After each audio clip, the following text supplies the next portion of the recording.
ମୋର ପ୍ରିୟ ପିଲାମାନେ, ଆଶା କରିବି ସମସ୍ତେ ବହୁତ ହି ଭଲରେ ଥିବ ଏବଂ ଆପଣଙ୍କର ପରିବାର ବି ପ୍ରାୟତଃ ସମସ୍ତେ ବହୁତ ହି ଭଲରେ ଥିବେ। ଯେମିତିକି ଆପଣ ଜାଣିଥିବେ ଯୋଉ ଜୁନିୟର ଟିଚରର ଭେକେନ୍ସି ଆପଣଙ୍କର ଆସିଥିଲା, ତାଙ୍କର ଓରିଏଣ୍ଟେସନ ପ୍ରୋଗ୍ରାମ ଆଗାମୀ 5 ଅକ୍ଟୋବରରେ ଆପଣଙ୍କର ହେବା ପାଇଁ ଯାଉଛି। ତ ଆପଣଙ୍କର କେମିତିକା ହବ ତା ପାଇଁ ଗୋଟେ ଗାଇଡଲାଇନ ଆପଣଙ୍କର ପବ୍ଲିଶ ହେଇଯାଇଛି। ତ ବିଷୟରେ ମୁଁ ଆପଣଙ୍କୁ ଡିଟେଲ କହିବି, ତ ଲାଇକ୍ ଆଉ ସେୟାର କରିକି ସବୁ ସାଙ୍ଗମାନଙ୍କୁ ବି ଜଣେଇଦେବେ। ଆଉ ଚ୍ୟାନେଲକୁ ନୂଆ ଅଛନ୍ତି ଦେନ୍ ଏବେ ହିଁ ସବସ୍କ୍ରାଇବ କରିକି ଅଲ୍ ନୋଟିଫିକେସନକୁ ବି ଆପଣ ଅନ୍ କରିଦେବେ। ଆପଣଙ୍କର ଯାହା ବି ଡାଉଟ୍ସ ରହିଛି ନା, ସବୁ ଡାଉଟ୍ସ ଏହି ଭିଡିଓରେ ମୁଁ ଆପଣଙ୍କର କ୍ଲିୟର କରିଦେବି। ଠିକ ଅଛି, ଦେଖନ୍ତୁ। ସୋ ସବୁ ଜିଲ୍ଲାର ଆପଣମାନେ ଜାଣିବା ପାଇଁ ଏଇଟା ଗୋଟେ ବହୁତ ଆଗ୍ରହ ଥିବ କି ସାର୍ ଆମ ଜିଲ୍ଲାରେ କାହାର କୋଉ ସ୍କୁଲ ହେଲା ଆମେ ଜାଣିପାରିବୁନି। ଆପଣ ଜାଣିପାରିବେ 25 ତାରିଖ ସୁଦ୍ଧା। 25 ତାରିଖ ସୁଦ୍ଧା ଆପଣଙ୍କର ସବୁ ପିଲା ଜାଣିଯିବେ ଯେ ତାଙ୍କର କୋଉ ସ୍କୁଲରେ ଆପଣଙ୍କର ହେଲା। ଦୁଇଟି ଜିଲ୍ଲାର ଅଲରେଡି ପବ୍ଲିଶ ହେଇଯାଇଛି, ବାକି ଜିଲ୍ଲା ମାନଙ୍କର ମଧ୍ୟ ଆସିଯିବ ଯେ କାହାର କୋଉ ସ୍କୁଲ ଆପଣଙ୍କର ହେଲା। ବରଗଡ଼, ବଲାଙ୍ଗୀର, ବାକି ସମସ୍ତଙ୍କର ଆସିଯିବ 25 ତାରିଖ ସୁଦ୍ଧା। ଆପଣ ମାନେ ଚେକ୍ କରିପାରିବେ ଯେ ଆପଣଙ୍କର କୋଉ ସ୍କୁଲରେ ଆପଣଙ୍କର ହେଇଛି। ଠିକ ଅଛି। ଦେଖନ୍ତୁ, ନୋଟିସ୍ ଆପଣଙ୍କର ଗତକାଲିର ଅଟେ। କୋଉଥିପାଇଁ ନା ଓରିଏଣ୍ଟେସନ ପ୍ରୋଗ୍ରାମ ଆପଣଙ୍କ ପାଇଁ କେମିତିକା ରହିବ ଆପଣ ଜାଣିଥିବେ ଯେ ଆଗାମୀ 5 ଅକ୍ଟୋବରରେ ଆପଣଙ୍କର ଓରିଏଣ୍ଟେସନ ଆପଣଙ୍କର ହବ। 4:30 PM ରେ ଆପଣଙ୍କର ଓରିଏଣ୍ଟେସନ ହବ। 16,009 ଜଣ ଆପଣଙ୍କର ଚାକିରି ପାଇବେ। ଠିକ ଅଛି।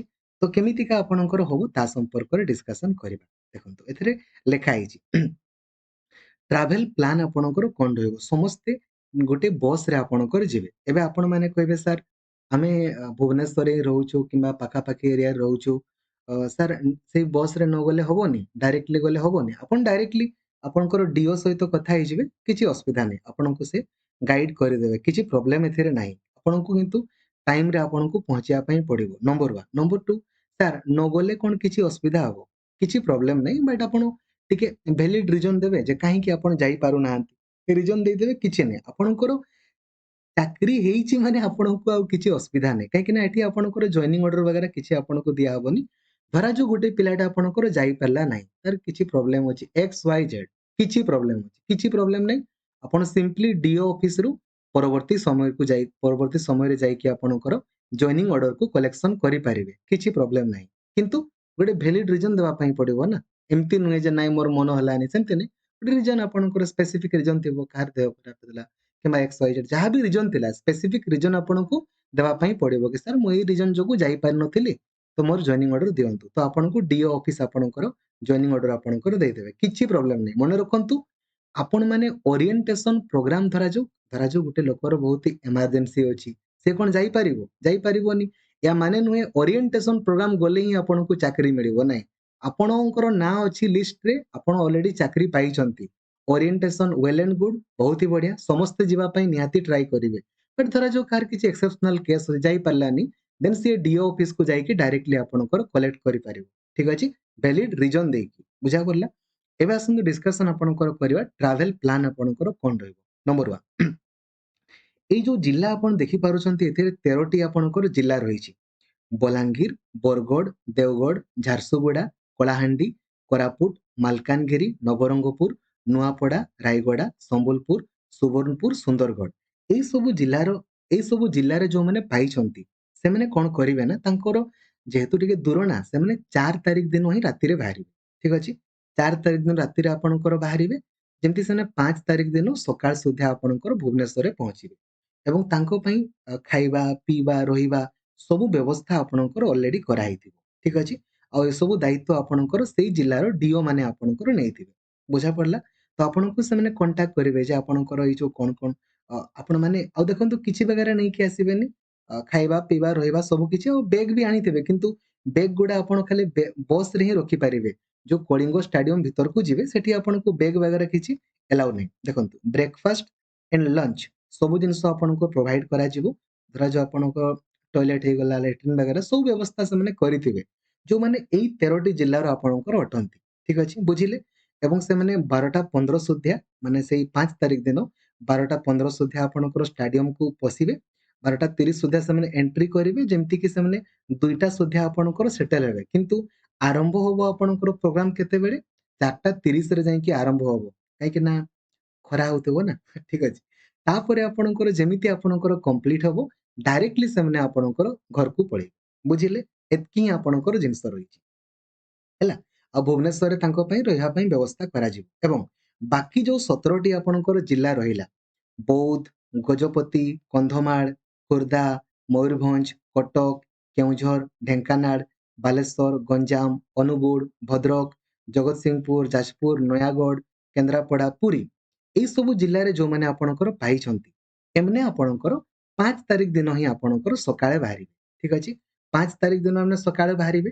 ତେଣୁକରି ଏମାନଙ୍କ ପାଇଁ ମଧ୍ୟ ପ୍ରାୟତଃ ସମସ୍ତେ ଆପଣଙ୍କର ପହଞ୍ଚିଯିବେ ନିଜ ନିଜ ଜିଲ୍ଲା। ସାର୍ କୋଉଠୁ ବାହାରିବା?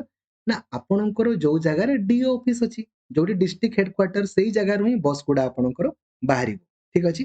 ତ ଏଇ ସବୁ ଜିଲ୍ଲାର ପିଲାମାନେ ସେଦିନ ସକାଳୁ ବାହାରିବେ। ଆଉ ଯେମିତିକି 12:30 ସୁଦ୍ଧା ଡାଇରେକ୍ଟଲି ଆପଣଙ୍କର ଏଇ ଯୋଉ କଳିଙ୍ଗ ହକି ଷ୍ଟାଡିୟମକୁ ଆପଣଙ୍କର ପହଞ୍ଚିବେ। ସେ ମଝିରେ ସେମାନେ ତାଙ୍କ ପାଇଁ ମଧ୍ୟ ଖାଇବା ସବୁ ବ୍ୟବସ୍ଥା ଆପଣଙ୍କର କରାହେଇଥିବ। ବ୍ରେକଫାଷ୍ଟ, ସ୍ନାକ୍ସ, ଲଞ୍ଚ, ଡିନର ସବୁ ଜିନିଷ କରାହେଇଥିବ। ଆଉ ଯୋଉମାନେ ଟିକେ ଧରାଯାଉ ଟିକେ ଦୂର ଜାଗାରୁ ଆସିବେ ହେଡକ୍ୱାର୍ଟରକୁ, ତାଙ୍କ ପାଇଁ ରହିବାର ବ୍ୟବସ୍ଥା ମଧ୍ୟ କରାହେଇଥିବ। ନହେଲେ ଆପଣ ଡାଇରେକ୍ଟଲି ସକାଳୁ ବସରେ ବସିପାରିବେ, ନହେଲେ ରାତି ବି ରହିପାରିବେ। ରାତିରୁ ରହିକି ସକାଳୁ ମଧ୍ୟ ଆପଣଙ୍କର ବସରେ ବସିକି ଯାଇପାରିବେ। ଠିକ ଅଛି? ତାପରେ ପୁଅମାନଙ୍କ ପାଇଁ ଅଲଗା, ଝିଅମାନଙ୍କ ପାଇଁ ଅଲଗା ବ୍ୟବସ୍ଥା ଆପଣଙ୍କର କରାହେଇଥିବ ଏଥିରେ। ଆଉ ସବୁ ବସ୍‌ର ବ୍ୟାନର ଆପଣଙ୍କର ଅଲଗା ଥିବ। ଆଇ କାର୍ଡ ବଗେରା ସବୁ ଆପଣଙ୍କୁ ଡିଓ ମାନେ ଆପଣଙ୍କର ଦେବେ। କୋଉ ଆଇ କାର୍ଡ? ଆପଣଙ୍କର ନାଁ ବଗେରା ତ ଲେଖା ହେଇଥିଲେ ପ୍ରାୟତଃ ଲେଖା ହୁଏନି। ଠିକ ଅଛି? ସେଇ ଆଇ କାର୍ଡ ହିଁ ଆପଣଙ୍କର ଟେମ୍ପୋରାରୀ ଲେଖା ହେଇଥିଲେ ଲେଖା ହେଇଥିବ, ନହେଲେ ନାହିଁ। ସେ ଆଇ କାର୍ଡ ଆପଣଙ୍କୁ ଗୋଟେ ପିନ୍ଧେଇ ଦେବେ, ତାକୁ ପିନ୍ଧିକି ଯିବେ ଆଉ। ଦେଖନ୍ତୁ, ଲଞ୍ଚରେ ଆପଣଙ୍କର $200 ପର ହେଡ୍ ଖର୍ଚ୍ଚ ହବ। ଡିନରରେ $150, ବ୍ରେକଫାଷ୍ଟ $50, ଟି ଆପଣଙ୍କର $30, ସବୁ ଗଭର୍ଣ୍ଣମେଣ୍ଟ ଆପଣଙ୍କ ପାଇଁ ଦବ। ଠିକ ଅଛି? ତାପରେ ବସ୍‌ରେ ଆପଣମାନେ ଯିବେ ଆଉ। ବସ୍‌ରେ ଆପଣଙ୍କର ଯିବେ। ଆଉ କଣ ସବୁ ନେଇକି ଆପଣ କଳିଙ୍ଗ ଷ୍ଟାଡିୟମକୁ ଯାଇପାରିବେ? କୌଣସି ବେଗ୍ ବଗେରା ଆପଣ ଭିତରକୁ ଯାଇପାରିବେନି। କେବଳ ଆଇ କାର୍ଡ, ଆପଣଙ୍କର ପର୍ସ, ମୋବାଇଲ ଫୋନ ନେଇକି ଆପଣ ଭିତରକୁ ଯାଇପାରିବେ। ଠିକ ଅଛି? ବାକି ଜିନିଷ ଗୁଡା ଆପଣଙ୍କୁ ନିଜ ବସ୍‌ରେ ଆପଣଙ୍କୁ ରଖିବା ପାଇଁ ପଡିବ। ଧରାଯାଉ ବେଗ୍ ବଗେରା, କି ଡ୍ରେସ୍ ଫ୍ରେସ୍ କଣ ନେଇକି ଯାଇଥିବ। ଯଦି ବର୍ଷା ବଗେରା ହେଲା ତ ଆପଣମାନେ ଚାହିଁଲେ ଗୋଟେ ଆପଣଙ୍କର ଏଇ ଯୋଉ ଆମ୍ବ୍ରେଲା ମଧ୍ୟ ନେଇକି ଯିବେ, କିମ୍ବା ରେନିକୋଟ୍ ମଧ୍ୟ ଆପଣ ଚାହିଁଲେ ନେଇକି ଆପଣଙ୍କର ଯାଇପାରିବେ। ଠିକ ଅଛି? ହେଲା? ଦେନ୍ ଆପଣଙ୍କୁ ଦେଖନ୍ତୁ, ନେକ୍ସଟ ଆପଣଙ୍କର ଜିନିଷ ହଉଛି ଏଇଆ, ଯେମିତି ଆପଣଙ୍କର ପ୍ରୋଗ୍ରାମ କମ୍ପ୍ଲିଟ୍ ହବ, ଆପଣମାନେ ସିମ୍ପଲି ନିଜ ନିଜ ଘରକୁ ଆପଣଙ୍କର ଚାଲିଲେ। ଠିକ ଅଛି? ହେଲା? ଦେନ୍ ଏଇଠି ଆପଣଙ୍କୁ ଦେଖନ୍ତୁ ଲେଖା ହେଇଛି, ଆପଣଙ୍କୁ ଦେଖେଇବା ପାଇଁ ଚାହିଁବି, କୋଉ ଜିଲ୍ଲାର ପିଲାମାନେ ଆପଣଙ୍କର କୋଉ ଜାଗାରେ ଆପଣଙ୍କ ରହିବେ, ତାଙ୍କର ସ୍କୁଲ ମଧ୍ୟ ଲେଖା ହେଇଛି ଏବଂ ହେଡମାଷ୍ଟରଙ୍କର ନାଁ ବି ଲେଖା ହେଇଛି ଏବଂ ତାଙ୍କର ମୋବାଇଲ ନମ୍ବର ବି ଦିଆହେଇଛି। ହେଲା? ତ ଆପଣମାନେ ଚେକ୍ କରିପାରିବେ ଏଥିରେ ଆପଣଙ୍କର ସବୁ ଜିଲ୍ଲାର ପିଲାମାନେ କୋଉ ଜାଗାରେ ଆପଣଙ୍କ ରହିବେ, କୋଉ ସ୍କୁଲରେ ଆପଣଙ୍କ ରହିବେ ଏବଂ ତାଙ୍କର ମୋବାଇଲ ନମ୍ବର ମଧ୍ୟ ଲେଖା ହେଇଛି। ପ୍ରାୟ ଦେଖନ୍ତୁ, ଏଠି କେବଳ 13ଟି ଜିଲ୍ଲାର ଲେଖା ହେଇଛି ଏଇଥିପାଇଁ, କାହିଁକି ନା ଏମାନେ 4 ତାରିଖରୁ ବାହାରିବେ। ବାକି ସବୁ ଜିଲ୍ଲାର ପିଲାମାନେ 5 ତାରିଖ ଦିନ ଆପଣଙ୍କର ବାହାରିବେ। କିଏ କୋଉ ଗେଟ୍‌ରେ ଆପଣଙ୍କର ଏଣ୍ଟ୍ରି କରିବେ, ସବୁ ଆପଣଙ୍କର ଲେଖା ହେଇଛି। ଆପଣମାନେ ନିଜେ ନିଜେ ପଢି ଦେଇ ପାରିବେ। ଠିକ ଅଛି? ହେଲା? ଏଇଟା ସବୁ ଲେଖା ହେଇଛି ଆପଣଙ୍କର ସବୁ ଜିନିଷ। ମୁଁ ଆପଣଙ୍କୁ ଟେଲିଗ୍ରାମ ଗ୍ରୁପରେ ପିଡିଏଫ୍ ଆପଣଙ୍କର ସେୟାର କରିଦେବି। ଓଡ଼ିଶାର ସବୁଠାରୁ ବଡ଼ ଟେଲିଗ୍ରାମ ଗ୍ରୁପ ରହିଛି, ଓଡ଼ିଶା ଟିଚର ଆସୋସିଏସନ। ଯୋଉ ଗ୍ରୁପରେ 2 ଲକ୍ଷରୁ ଅଧିକ ପିଲା ଅଛନ୍ତି, ସେ ଗ୍ରୁପରେ ମୁଁ ଆପଣଙ୍କୁ ସେୟାର କରିଦେବି। ନିଜେ ନିଜେ ଆପଣ ପଢିପାରିବେ। ଠିକ ଅଛି? Thank you. ଜୟ ଜଗନ୍ନାଥ। ଧନ୍ୟବାଦ।